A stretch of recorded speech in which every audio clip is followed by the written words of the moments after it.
It's just really difficult for women to prioritize themselves. Plus, there's just pressure on women to not do that. That's selfish or indulgent when you've got a husband who's navigating the shift in your relationship and a baby in crisis. Women are just taught, be nice, suck it up, keep going, get it done, make it look good. And I just have felt more and more as these women have taught me in the practice that they need help too. And there's something I can offer in that realm. Welcome back to Hustle Rebels. I'm Renee, your host, and today is Toolbox Partnership. The Toolbox is the space on this show where I bring in people I have personally vetted, practitioners, strategists, and guides who are doing real work to help people like you untangle themselves from the patterns that we talk about pretty much every single week here. So today's guest is Suzanne Ducharme-McFarlane. Suzanne is an integrative clinician with a background in speech pathology and craniosacral therapy. And she spent her career working with children, infants, and caregivers, especially moms, who are holding everything together. Her work has always lived at the intersection of the body and the nervous system.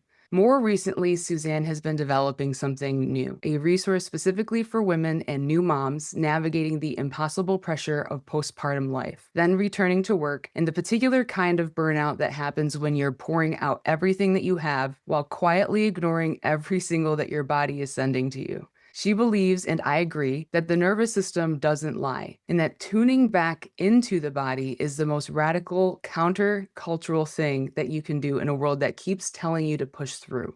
So, Suzanne, welcome to the Toolbox, and I'm very excited to have you here. Hi, Renee. Thanks so much for having me. Absolutely. So I would love for you to tell us a little bit about where you started, where you're coming from, and how you ended up here, because honestly, your background is pretty specific and very interesting.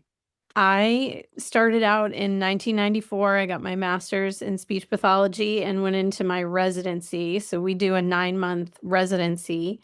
And I thought I was going to work with adults. When I went through graduate school, I never thought I would be working with children. And through a twist of fate, I wound up at an outpatient pediatric center on the South Shore. And it really changed the whole course of my life and career, taking that phone call and starting out in that particular space. There were so many therapists, there were so many OTs and PTs and SLPs. It was working with medically involved kids. It's where I really developed my love of working with feeding and with complex kinds of disorders, the kids with syndromes, the kids with tubes. I learned so much about collaboration and got cross-trained in so many areas related to sensory integration, and it was the beginning of nervous system learning. I didn't know it at the time, and that led to working with early intervention, which is birth to 3, and then going out on my own in private practice and shaping over the last 25 years a practice that focuses more and more on infants and very young children and their parents and supporting their parents. When I look back at the trajectory of my career, I feel like it was like getting breadcrumbs. At different points, I would get a signal or a sign to sort of move in this direction or that direction. It wasn't necessarily a plan that I had from the beginning. It very much unfolded. After a certain number of years doing that speech pathology work and working with OTs and sensory integration and starting to understand the nervous system more, it led me to craniosacral therapy. The idea that children who have the kinds of issues that they have when they're working with me as a speech pathologist, their nervous systems are always jacked, they're always amped, they're not settled, they're not organized, and stressed systems don't strengthen. They don't learn as well when their nervous systems are all over the place. And so craniosacral therapy was a piece of the puzzle that said, okay, this is work that I can do that helps children's nervous systems get into a better place so that the work that I do as an SLP lands and sticks and stays and kids get better. And it took me a long time, probably 8 or 10 years, to realize where I wanted to go with it as a combination to the practice that I have now, which is almost exclusively infants, including newborns. and children under 5. I used to work with a much broader range of disorders and ages. I'm really focused with children under 5 because I feel like that's where you can make the most impact on their nervous systems and getting them on the right track. So it's really been sort of an evolution. Yeah, and it's so interesting too because I feel like a lot of the times those dysregulated children as they're growing older, they tend to just get medicated, right? And a lot of the times that obviously we all know is just a band-aid. And then they grow into adults that are more heavily medicated and they're never getting to the root of what's actually doing the damage within their nervous system. And that's what we're trying to uncover now on this podcast is all the nervous system dysregulation. And I've been on your table as an adult, and it's hard for me to really explain what you're really doing with craniosacral therapy. Can you explain exactly what is happening when you're doing that? So, craniosacral therapy is what you would call a light touch modality, meaning we use pressure equivalent to the weight of a nickel, so about 5 grams. It's a very light touch. We're not moving over the skin like in massage, we're not cracking anything like traditional chiropractic. We are working within the fascia, the fascial system, and the fascia is the connective tissue that underlies and surrounds every bone, every muscle, every tendon, every organ. And the way that the fascia sits and moves in the body determines our movement capacity. It determines so many things about how our brain and body work. And so craniosacral therapy works within the fascial system to release patterns of tension and restriction, to optimize the nervous system and bring it to a place where it is more relaxed and can either map something new, release trauma, injury. For the babies that I work with, it's a lot of times releasing birth trauma for the moms as well, whatever trauma happened around birth. But at its core, it's about working in the fascial system to really unlock patterns of tension and restriction. And those patterns might show up as tension on a suture line in the head. It might show up in the hips, like a bony issue. But at its core, it has to do with how the fascia lies in the body. And the example that I always give is when you're making your bed and you're pulling the sheet up and there's a kink, a wrinkle over in that other corner. Do you always have to go to that corner to straighten it out, or can you sometimes straighten it out from further away? Which demonstrates the nature of how interconnected the fascia is because it's everywhere in the body. You can impact something right under your hands, or you can be impacting something further away from your hands just because of the way that the fascia is connected. So we're looking for the wrinkles and the bunches and the places where that fascia is not smooth, where it's not hydrated, where it's not moving appropriately. That allows us to bring down pain, bring down restriction, any of those things. Does that resonate with your experience? Oh, yeah, absolutely. And I really love that metaphor too, because it makes so much sense. When you put it into that context of the sheet, it puts it into a full context of our bodies too, because just because you have shoulder pain in your right shoulder doesn't mean it's your shoulder. It could be the referred pain from like your oblique on your left side because you pulled something over there, So it makes a lot of Yeah. sense in that way. Where people have pain is rarely where the dysfunction is. That's just the weakest link in the chain where it shows up. Right. The other thing that you can do for yourself, but if you take a sheet or a piece of material like a cloth napkin and you take your fingers and twist, right? You have a knot right there. But if you look at the material, you see all the tendrils coming off of that twist. So there's the initial issue is the twist, but there's all these pieces, which is talking about what you're talking about and how the connection is all over the body. Right. So it's a whole body treatment that helps to just unwind the places where we're stuck, where we hold injury, where we hold trauma, where we hold tension or restriction. And opening that up increases your movement capacity, increases your respiratory capacity, for example, increases your digestive capacity, all different kinds of systems can be impacted by craniosacral.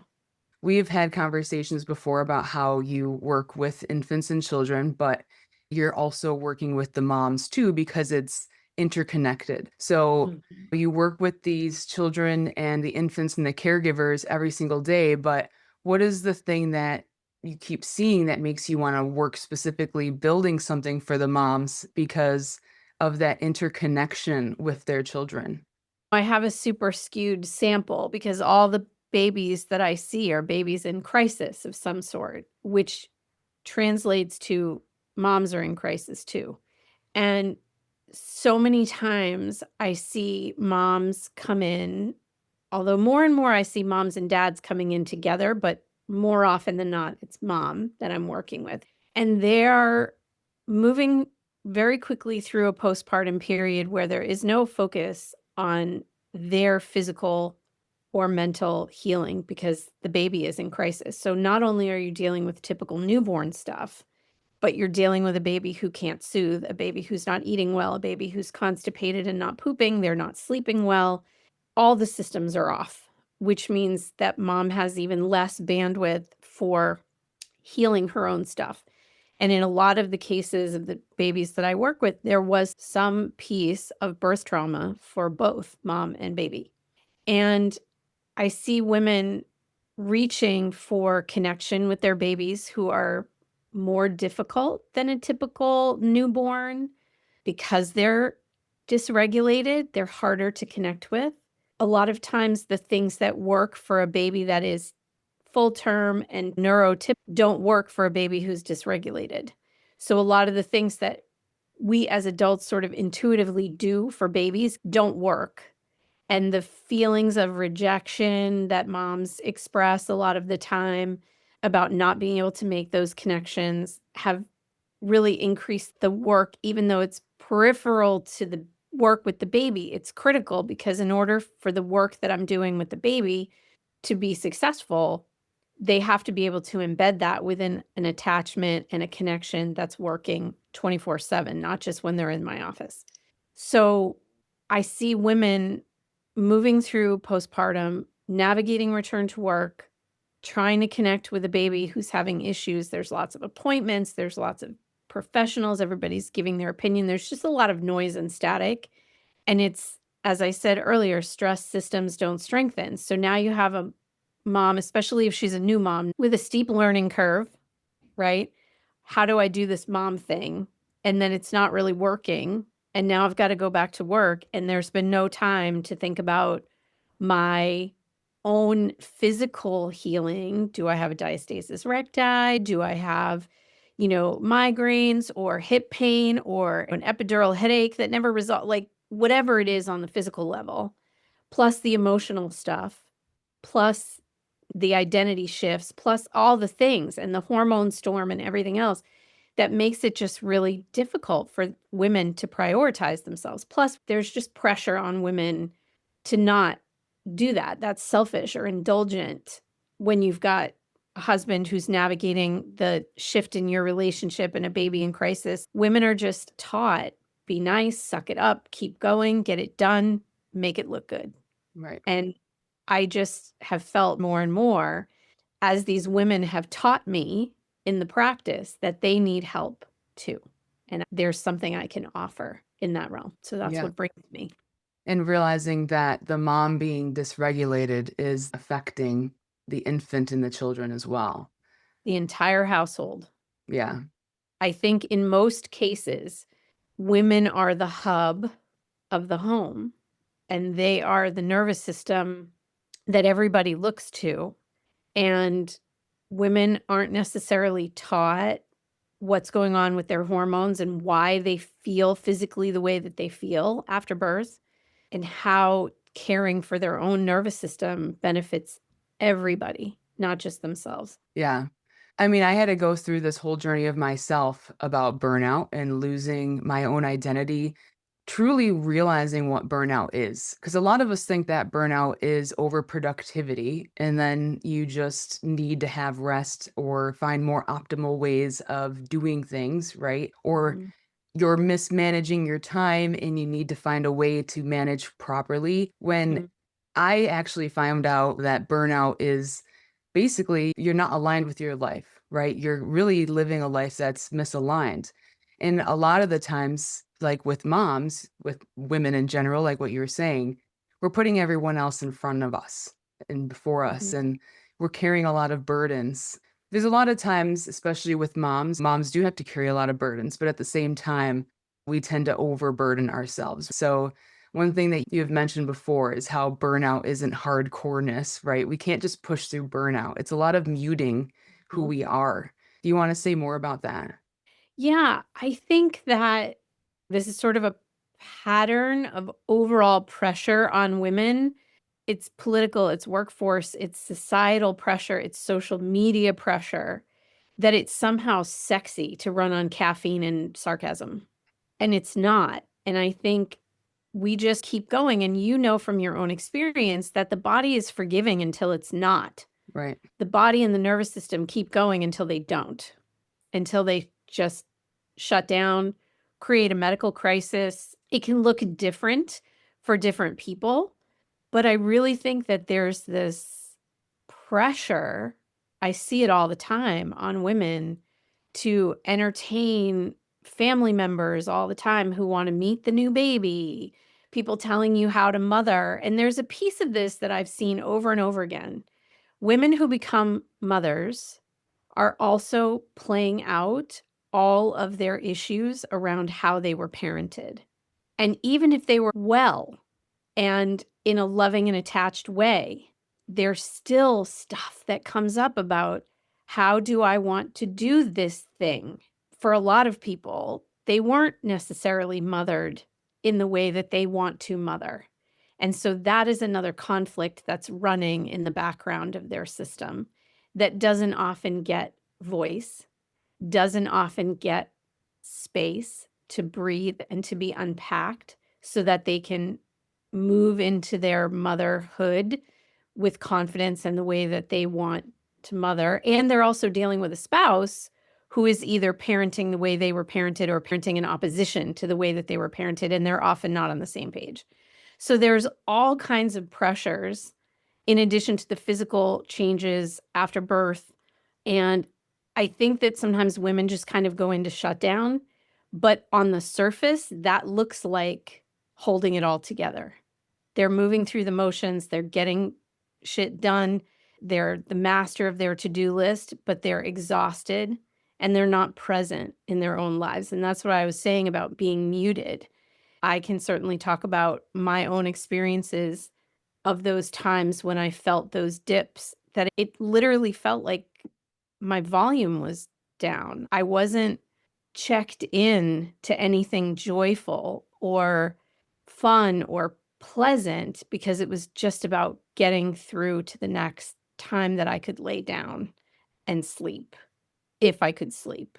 I think especially as women, we just kind of go into get it done logistication mode and we turn off the possibility of other things just because there's no room. I love that you had mentioned about how a lot of the things that the women are carrying out when they become mothers is how that they were parented. I listened to this guy, David Bayer, and some of the things that he says is the limiting beliefs that are keeping us stuck where we are as adults are majority of the ways that we have absorbed from our parents or just anything as children under the age of 7 typically that we have just absorbed at that age, little t trauma stuff. And we don't consider a lot of it trauma because we think of trauma as big trauma stuff. But it's really just anything that doesn't bring peace, joy, love, and freedom to our lives is just anything as small as the way that we thought that something could be done as a child and our parent was like, "Oh, it doesn't happen like that." And they crushed our spirit in that moment. And that's Mhm, just how we absorbed it as a 4-year-old thinking, "Oh, this is just how the world works."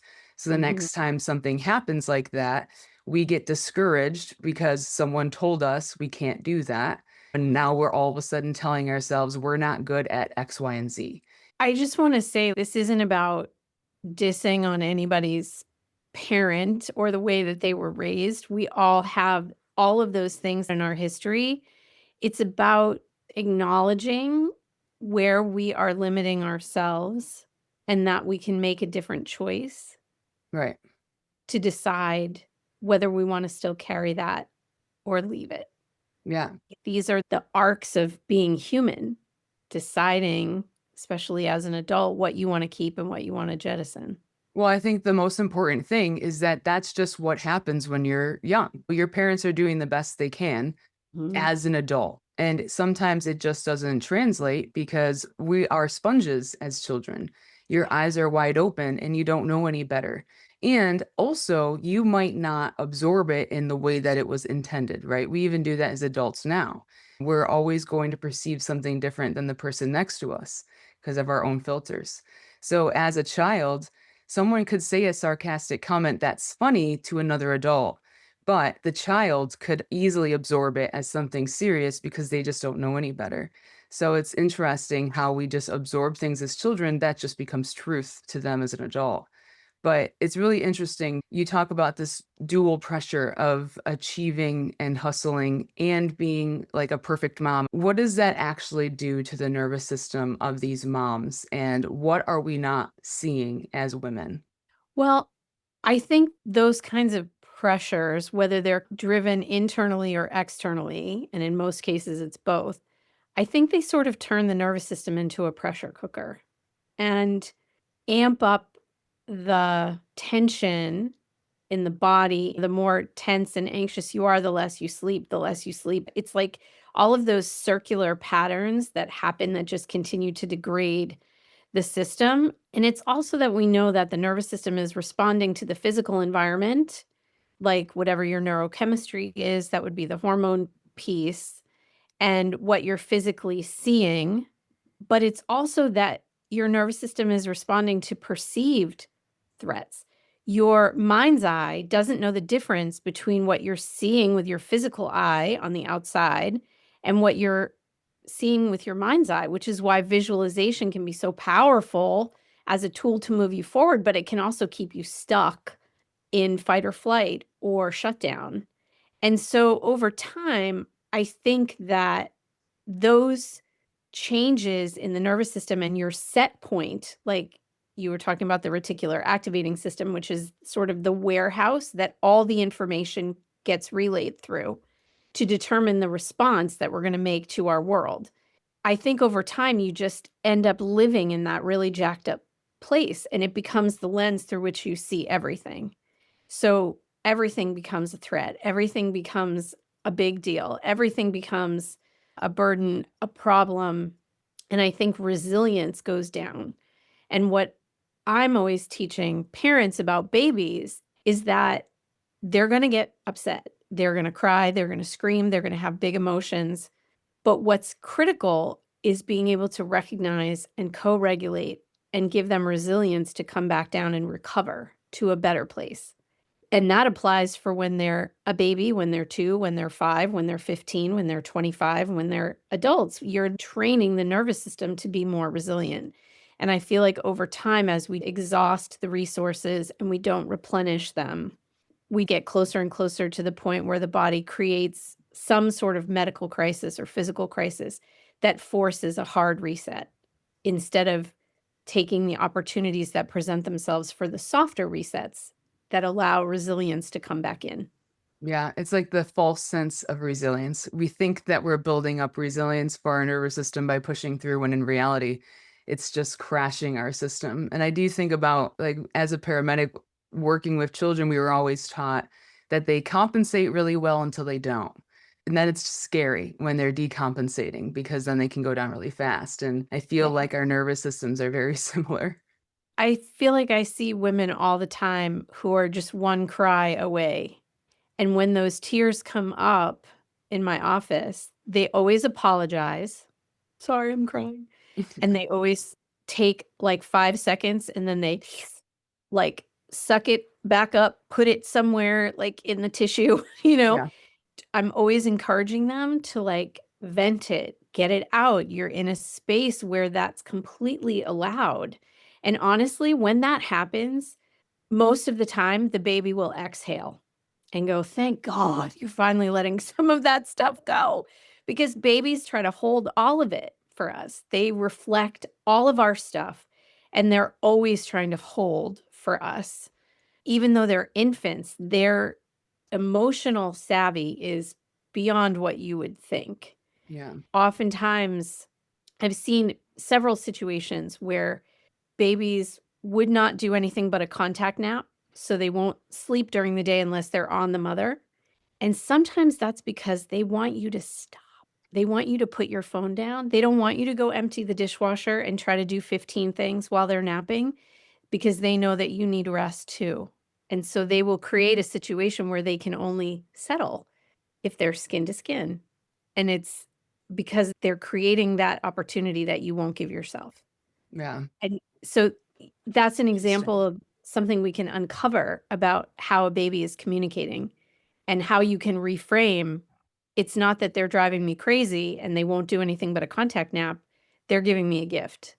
Yeah, we do forget that we are energetic beings, and we joke all the time that, oh, the energy is off in this room, but it could truly be like the energy could be off in something, and the energy could be off in humans. If you were to tell me 5 years ago that I would be into energy work and this is what I'm doing, I would probably laugh at you because I just wasn't in that state of mind to really believe into that. But there's nothing to believe in because it's a literal truth of metaphysics. And it's so interesting that you talk about that. I think that there's examples of this everywhere. Okay. You're in the store, you're in, Target or whatever, and you go to the cash register and you instantly, without a word being exchanged, know exactly where that person's nervous system is at. You can tell by the way they look at you or don't look at you. You can tell by their tone of voice. You can tell by the way they're carrying themselves. Our nervous systems are always broadcasting that information. You know exactly what your partner, where they're at before a word is exchanged, right? And it's either, "Yeah, my partner's home," or, "Oh, crap." I can tell that they're super dysregulated and now I gotta deal with it. And it's the same way for spouses, it's the same way for babies and the way that they read us and the way that we read the baby. Within the past couple of weeks, I had a baby come in who was sound asleep when they came in, it was a first visit, and they woke up screaming. Like, that was their transition from being blissfully asleep Like every single time they just woke to up being screaming. awake. I don't know that it was every single But a time, lot but of the times. in my office, yep, and I was like, "Okay," so that gives you a window into when they're sleeping. Are they sleeping deeply or are they in shutdown? And then they come out of shutdown and they're right in that elevated place.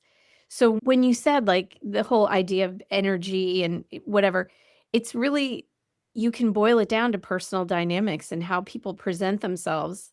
Or, have you ever been in a super bad mood, but trying to mask it because you were in a professional situation or People you were still in a feel it. situation where it wasn't feasible for you to be authentic in that moment for whatever reason?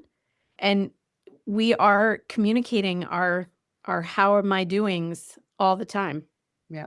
to each other. Yeah. Yeah. And there's so much truth in the people that are negative and the things that they attract in their life versus the people that are positive and the things that they attract in their life. Yeah.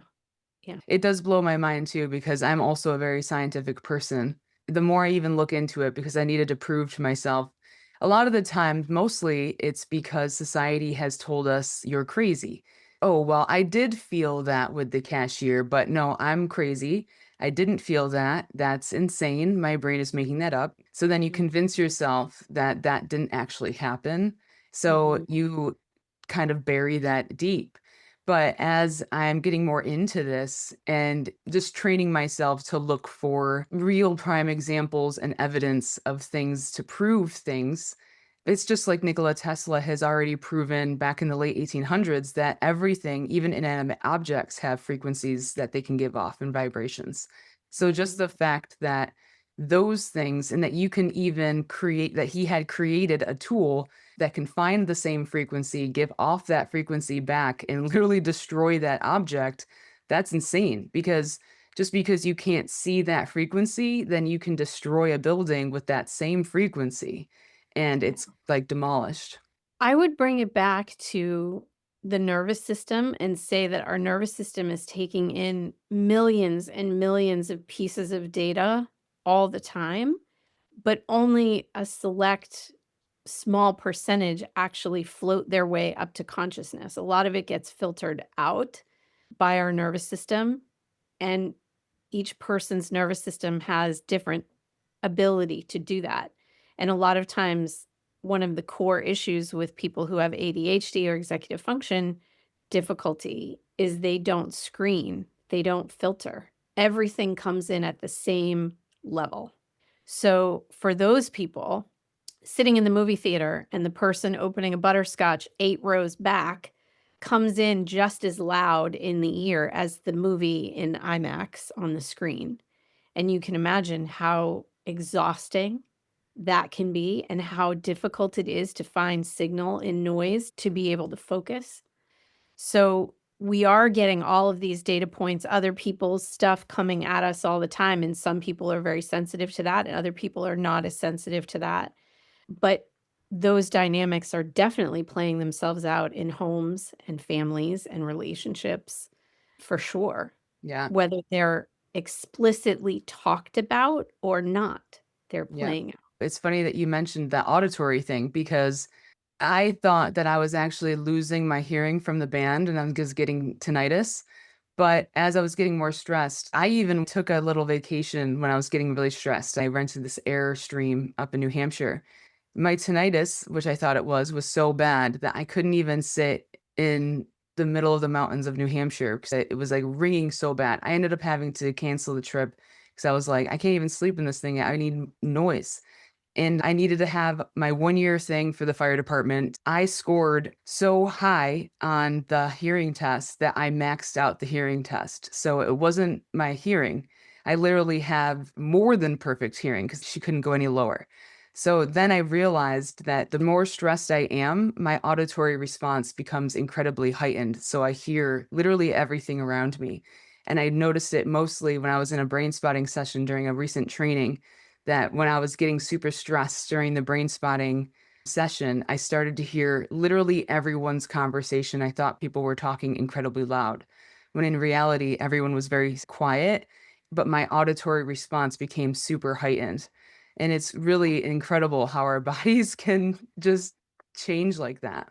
The example that I give or the metaphor that I give back in the 80s when we had our big stereo systems and we had the graphic equalizers where you could play with different levels of different things, that's how our sensory systems are. So there's one knob for auditory, one for visual, one for smell, one for touch, one for proprioception, which is our perception of pressure, vestibular, our movement sense, where our head is in space, interoception, our internal landscape.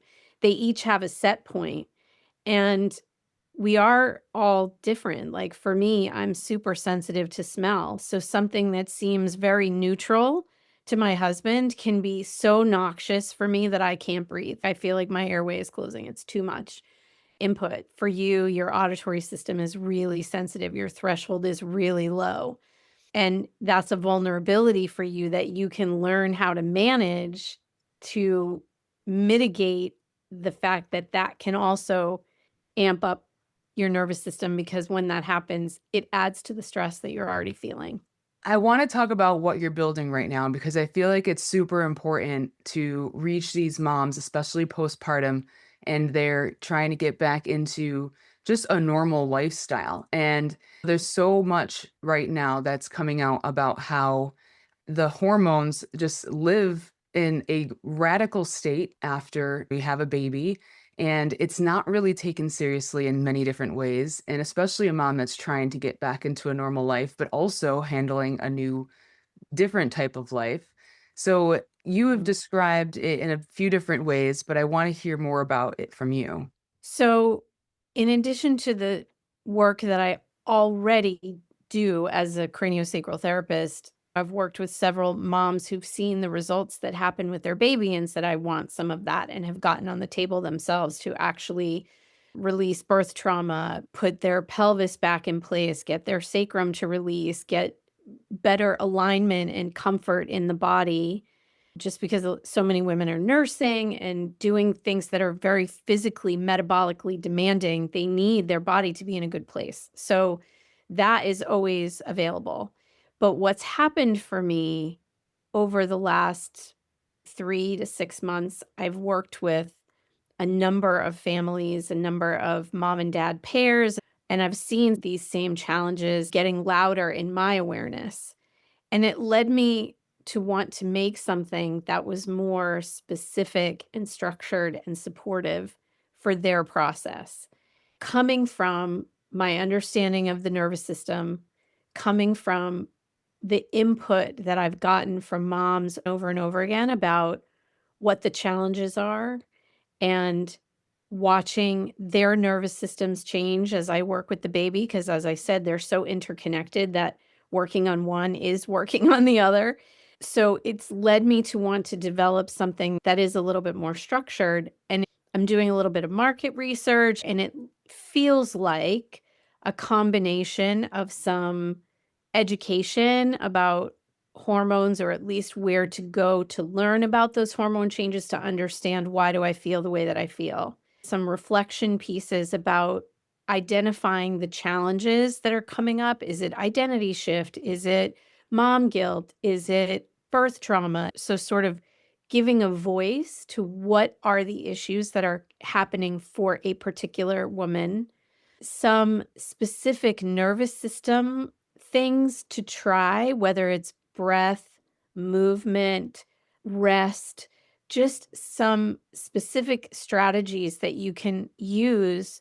And all of the nervous system work that I do is like, you don't need any equipment. You don't need to set aside special time. You can do it when you're changing a diaper or sitting at a red light or in a meeting. A lot of those things you can do in very short increments. This is not a program that's like you need to carve out 60 minutes a day for yourself, but it will involve simple strategies that allow you to get back in touch with your nervous system and start doing those soft resets and start bringing resilience back in before you have a crisis.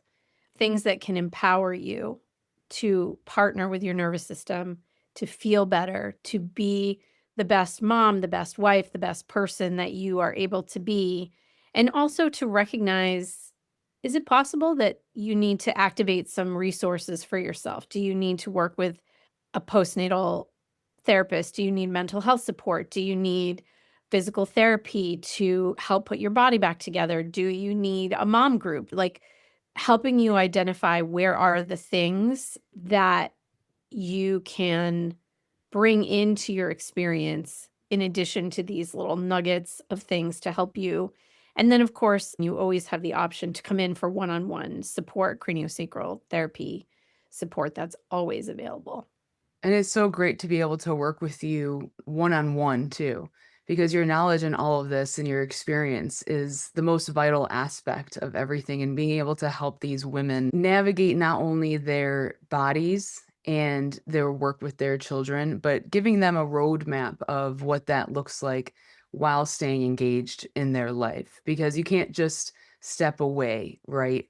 And why does that feel important for you to help them navigate their own life while they're going through it instead of just being like, I just need to step away from my entire life right now? Because, as you said, moms rarely have that luxury of carving out these long windows of time. That feels like just one more pressure on top of all the other pressures. Oh, you should be able to find time to go work out for an hour. Those things are luxuries that women don't have. So I feel like the while is the state of women, right? We are always in while. We're always in, I'm doing this while I'm doing that. I'm tending to the family while I'm working. That's just our nature as women, is to handle everything in the while. So, as I was saying, to create something that requires no fancy equipment, no long periods of time, not hours of reflecting and journaling and all of that stuff, but it's bite-sized tools that you can use in the moment when you feel yourself getting elevated to help you kind of come back down, but not in a way where you're just masking it or stuffing it. You're acknowledging that you're escalated and why you're escalated, but then you're bringing that resilience in over and over again, especially in a newborn phase or when they're newly back to work and they have even less bandwidth for adding things into their life, that you can do things in short increments and still have an impact. Someone who's truly in the thick of it, running on fumes and convinced that they don't have any time. It's hard enough if you're already a woman that's juggling everything in her life to find time. I mean, I don't even have kids, and sometimes I feel like I don't have enough time in the day. I could only imagine if I had a newborn and raging hormones and all this other stuff. So to have to take the time out to then prioritize myself is such a difficult thing to do. What would you say to that mom that's just like, "Suzanne, I literally have no time, and I don't even know how to prioritize myself in that." Well, I think circling back to something that we said at the beginning of this, which is that the body and the nervous system keep going until they don't. You can keep pushing, you can keep going until you come to a crisis point, and that will happen. It might be in 6 days or 6 months, but it will happen that the system just crashes. At a certain point, we run out of resilience and you end up in a situation where you really can't be there for the people in your life because maybe you're in the hospital, maybe you're dehydrated, maybe you're exhausted, maybe you get a bad flu, whatever it is. As women, we just really need to learn, we need to internalize the importance of self care as basic fuel, like your morning coffee or your protein shake or whatever supplements you're taking, those choices that you make of things to fuel your body, to support your body, this kind of work can be like that. And that's why it's designed to be in bite-sized nuggets that are no more than a minute or 2 at a time, that you're not actually carving it out. You can start by doing these things while you're engaged in something else. And over time, as your nervous system feels the difference and remembers what it's like to be more rested and more organized and more peaceful, you want more and more of that. And so you'll reach for more and more. It's like you have to get your toes wet in the water to understand how good it feels. And then your natural inclination is to reach for that more and more. Yeah, and it's just gonna be a domino effect. It's just I'm glad that you mentioned feeling that aspect because that's what I was gonna ask you next is what did you want them to feel if they were to engage in working one-on-one with you or whatever this program end up might being? Because a lot of the times people sell this outcome, right? Of whatever it might be. But in reality, it's really just this feeling of what they are desiring, especially as a mom who's feeling super overwhelmed and burdened. And Yeah. what would that feeling necessarily be? Well, over and over again, when I talk to moms about this, whether it's over a baby that I'm working on or women that I meet in my life, they all sort of express the same thing. I want to feel competent. I want to feel empowered that I know what I need to do, that I know how I need to do it, that I can feel good in my body. And that includes the nervous system, because for some people, if they're particularly aware of their internal landscape, they feel that when they're elevated, they're jittery or they're sweaty or they're flighty or they can't focus. And when they are in that more integrated place, when they're in that more relaxed place, they just feel more present. They feel more capable. They feel more tuned in to everything instead of watching it like through a frosted window, that they're actually a part of their life. And I think for the women that I've worked with, it shows up most visibly in their very empowered state of, I know exactly how to co-regulate my baby. Whatever happens, I know I can get them to calm down. I know I can get them to a better place. And that feeling of confidence and competence just makes them so empowered that it spills over into other things and it leads to looking for that feeling in other areas. So I think What I want women to feel is that they're fully in their bodies, that they're present in their lives. It's not about toxic positivity and feeling smiley all the time. It's not that at all. It's about honestly recognizing where you are and activating the resources that you need to get back to a better place, to activate that resilience, no matter what that looks like, because it looks different for different people. What their love language is, what their sensory system seeks when it's trying to regulate, down regulate. For some people, it's going for a run. For other people, it's a bubble bath. For other people, it's a long contact hug. For other people, it might be a cup of coffee. So, helping women really understand their own system and what feels good and what doesn't feel good, and how to amp up the things that are soothing for their nervous system, and to try to avoid as much as possible their triggers and the things that set them off. I feel like the empowerment is a huge one these days with women feeling finally aligned and empowered. Speaking of which, I just have one last question for you. If you could Okay. put anything on a billboard that every woman in the hustle and grind culture could see, what would that say? There's so many things that I would want to tell women, but I feel like it kind of goes back to a session that you and I had recently where I was in your care, and I was raised just like everybody else to think that caring for yourself is selfish, and it was that realization that self-care is not actually selfish, it's necessary, and that that is actually wise woman wisdom. So, I guess I would put I'm trying to think, is it a cheeky billboard or is it a serious one?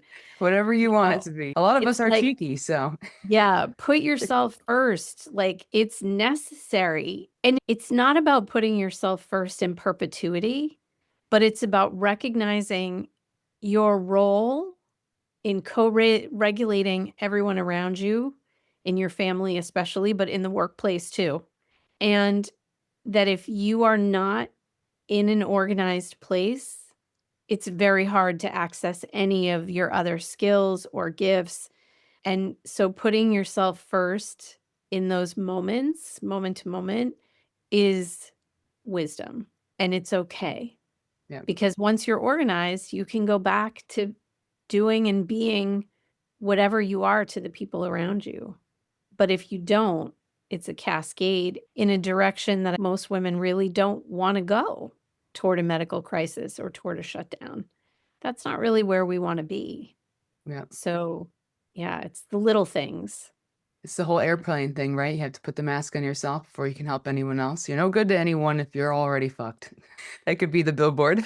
I asked the question about being cheeky because I feel like sometimes as women, we do sort of have to bring it down to that level. But at the same time, it's really serious because I feel like so many people in general, but women especially, are running around on the planet with their long to do lists, and they're putting so much pressure on themselves, and they always feel less than. No matter what they do, no matter how amazing they are, they always feel like they're not quite measuring up. And social media, of course, amplifies that because those beautiful posts on Instagram or Facebook don't show the ducky paddle that's going on underneath and what had to happen in order to curate that perfect photo. Yeah, But what we take in is the photo instead of the ducky paddle. And so we compare and think like, oh, cripe, I couldn't curate that if I wanted to right now. And that's okay. You don't have to. My hope moving through time and as I get older and older is that women just continue to realize how much of the ick that we feel is self imposed, and that you can shift it and change it and feel better in your body and in your brain, in your nervous system. And it will help you to be so much more present in your life and to be cheeky again if that's what you want, or that you can still be things for other people. You can still do for other people. It's not about living on the side of a mountain by yourself and not having any thought for another person. You can actually do more and be more by caring deeply for your own nervous system, Yeah. and that it really is an act of love and wisdom to do so. Well, Suzanne, thank you so much. This conversation has been exactly why I built the toolbox, and the work that you're doing, meeting women in the most vulnerable, overwhelmed moments of their life and helping them actually listen to themselves again. It really matters, especially during this time period. And I'm grateful that you're here. If anyone wants to work with you, especially your upcoming program that you're building right now, how can they find you? So they can find me. My website is www.suzanne, Suzanne dash Ducharme, Ducharme. There will be a dedicated page on the website for the new program that's being built. It'll be probably under the services for adults page that already exists. We'll put some things in the show notes, some links and whatever to the website. I also have a page on Facebook for parenting sort of advice and ideas for supporting communication, feeding development. And then you can put my email and contact information as well in the show notes. If any of this conversation landed for you, if you heard yourself in what Suzanne has described, please do not scroll past and definitely go find her. Like Suzanne had mentioned, all of her information is going to be found in the description and the show notes. And then while you're at it, if this show has ever helped you slow down, question something, or just feel a little less alone in trying to do things differently, please take the 30 seconds to leave a review, share it with someone who needs it, and follow so you don't miss what's coming. And if you want to support the Hustle Rebels, keep the conversations like this episode possible, you can find the link in the show notes. Every bit of support goes directly back into the work. And then one more thing, because this is the Toolbox Tuesday. If you are a vetted professional, a practitioner, a strategist, or a guide doing real work with real people, and you think that your tool or resource belongs in the toolbox, just reach out to me. I personally vet every single Toolbox partner. This is not a pay to play situation or an ad just to throw in. It's an actual curation. So I would love to hear from you. So links for everything that we talked about is going to be in the show notes, and I will see you on Thursday.